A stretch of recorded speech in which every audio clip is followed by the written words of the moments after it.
Hello friends, welcome back to another video. तो आज की इस वीडियो में हम बात करेंगे how to prepare GA for SBI clerk mains. और जीए के लिए आपको कैसे प्रिपेयर करना है, कहाँ से प्रिपेयर करना है, कितने समय की आपको जीए पढ़नी है, ताकि जो है आप अपना एसबीआई क्लर्क मेंस में जो है वो अच्छा स्कोर कर पाएँ। तो कंप्लीट डिटेल्स के लिए वीडियो में लास्ट तक मेरे साथ जरूर बने रहना। चैनल को जरूर सब्सक्राइब कर लेना, वीडियो को लाइक और शेयर भी कर देना। और अगर आपको कोई दिक्कत, कोई डाउट, कोई क्वेरी हो तो कमेंट बॉक्स में कमेंट करके बता देना, या फिर टेलीग्राम चैनल जिसका लिंक मैं डिस्क्रिप्शन में लगा दूंगा उसको ज्वाइन करके वहाँ पे भी आपके जो है वो डाउट्स आप पूछ सकते हैं। तो चलिए आज की वीडियो को शुरू करते हैं। तो फ्रेंड्स, मैंने जो है अभी रिसेंट में 1-2 दिन पहले इंग्लिश के लिए एक वीडियो डाली थी कि हाउ टू रीड एडिटोरियल। तो अगर आपने वो वीडियो नहीं देखी तो उसको जाकर जरूर चेक कर लेना, उससे आपको एक आइडिया मिल जाएगा कि एडिटोरियल को कैसे पढ़ना है, ताकि आपकी जो है वो इंग्लिश की इम्प्रूवमेंट हो और साथ में आपकी जो है वोकैबुलरी भी बिल्डअप हो जाए। तो उसका लिंक भी मैं डिस्क्रिप्शन में लगा दूंगा। तो फ्रेंड देखिए, जैसा कि आप सभी को पता है कि जीए का जो पोर्शन है वो एक अच्छी वेटेज रखता है आपके मेंस में। 50 मार्क्स की आपकी जो है वो जीए आती है। अगर 35 टू 37 क्वेश्चंस का भी आप टारगेट रखते हो, स्कोर का आप टारगेट रखते हो, तो जो है वो एक अच्छा डिसेंट स्कोर माना जाता है जीए में। जब मैंने एसबीआई क्लर्क मेंस का एग्जाम दिया था तो मैंने 50 में से 40 क्वेश्चन अटैम्प्ट किए थे विद 98% एक्यूरेसी।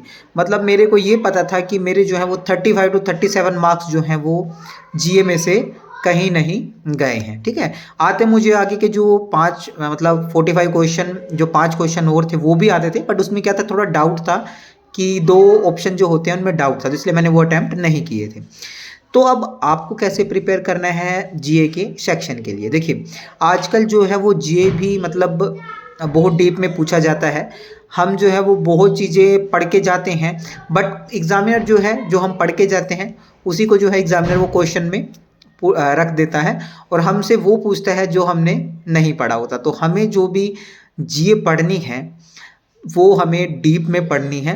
और कितने महीने की आपको जीए पढ़नी है, तो मैं आपको बोलूँगा कि आपको जो है वो अक्टूबर नवंबर से एटलीस्ट पढ़ना शुरू कर देना है।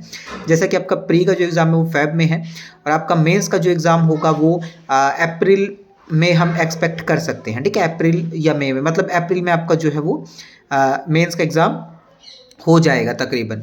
तो उस हिसाब से आपको जो है वो अक्टूबर नवंबर से एटलीस्ट शुरू कर देनी है जीए को पढ़ना, रिवाइज करना मंथली वाइज। ठीक है, तो उसको पढ़ के आपको डीप में उसको जो है वो पढ़ना है, अच्छी तरह से आपको पढ़ना है।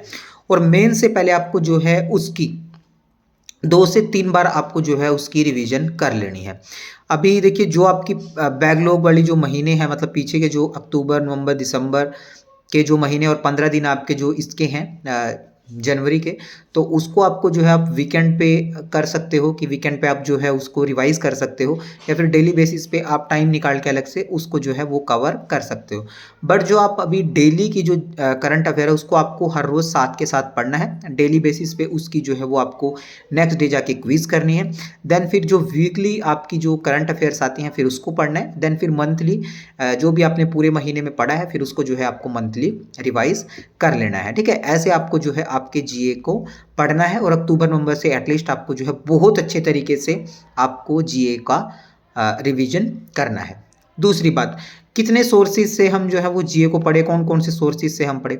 तो देखिए, मैं आपको कहूँगा जितने भी आप सोर्सेज लिमिटेड रखोगे उतना आपके लिए बेनिफिट होगा। ठीक है, अगर आप 2 नाव में पैर रखोगे, चारों 5 सोर्सेज को फॉलो करोगे, तो आपके लिए वो एंड में रिवीजन करना बहुत डिफ़िकल्ट हो जाएगा। आप रिवीजन नहीं कर पाओगे तो उसका 5 से 6 या 4 से 5, 2 से 3 सोर्सेज फॉलो करने का कोई फ़ायदा नहीं होगा।